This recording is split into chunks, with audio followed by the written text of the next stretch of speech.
دیکھیں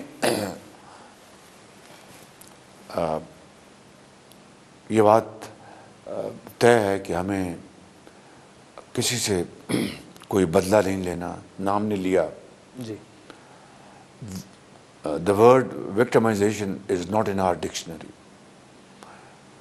اور اگر عمران خان کے خلاف کیسز بنے ہیں تو میں نے نہیں بنائے، وہ جو متعلقہ ادارے انہوں نے بنائے ہیں. میرا اس میں کوئی رول نہیں ہے.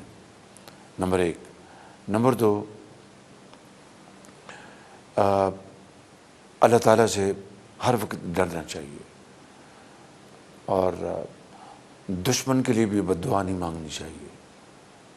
لیکن اگر کہیں جرم ہوا ہے اور قانون اپنا راستہ اپناتا ہے تو اس سے تو کسی کو اعتراض نہیں ہونا چاہیے. رہی یہ بات جو آپ نے کی ہے کہ جی یہ عمران خان یا پی ٹی آئی کہہ رہی ہے کہ ان کے ساتھ وکٹمائزیشن ہو رہی ہے، تو کیا جو خانہ کعبہ ماڈل کی جو گھڑی، جو انتہائی قیمتی گھڑی تھی، جو تحفے میں ملی، ایک برادر ملک کے سربراہ نے دی، اس کو میں نے تو نہیں بیچا. عمران خان نے خود اعتراف کیا انہوں نے بیچا ہے، اور اس کی ڈکلیریشن ہوئی نہیں ہوئی یہ تو قانون کا معاملہ ہے. البتہ اللہ تعالیٰ سے ڈرنا چاہیے، ہر وقت معافی مانگنی چاہیے.